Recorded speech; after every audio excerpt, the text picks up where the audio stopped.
Cover to Cover, our guide to the Sikh and Punjabi books that you need to read. Before we take a look at this week's book, Dynamics of Sikh Revolution by Jagjit Singh, let's hear from another one of our viewers talking about their favourite book. One of my favourite books is Historical Sikh Shrines in Pakistan. It's by Iqbal Qaiser. It's a very well laid out book that goes into quite a bit of detail into all of the Sikh shrines in West Punjab. Has pictures of the current states of the places, so some of are gurdwara, some of them aren't standing today.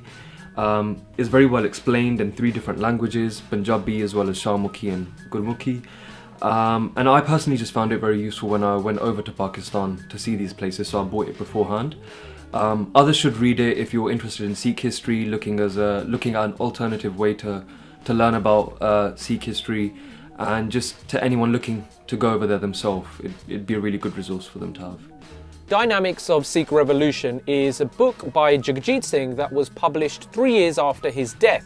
Jagjit Singh was a scholar of quite some repute who throughout the 20th century had published a number of books and articles. He was a scholar within Sikhi but also was a teacher of chemistry at the university level.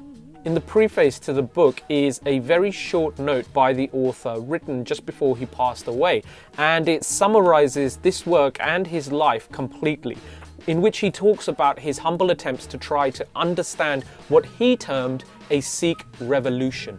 He covers elements of philosophy, ideology, and contrasts Sikhi with other thoughts and religions from that time period.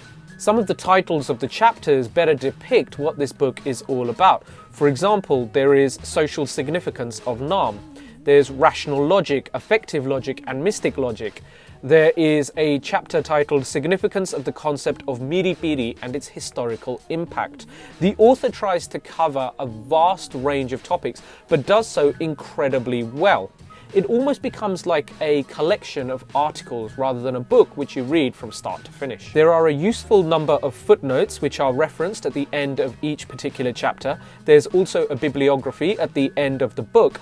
And the final chapter is perhaps the most interesting one, in which Jagjit Singh tries to present conclusions that he has drawn from all of the preceding chapters in a chapter titled Overall View. This work was published by the Institute of Sikh Studies in Chandigarh, and accordingly it is on the book reading list of a number of Gurmat camps and Sikh study circles around the globe, and with no surprise, it is a wonderful piece of work and I'm sure is cherished by many students of the Sikh way of life. But we want to know what you think, so please leave us a comment below and tell us what you think of Dynamics of Sikh Revolution by Jagjit Singh. Join us again for another edition of Cover to Cover, our guide to the Sikh and Punjabi books that you need to read.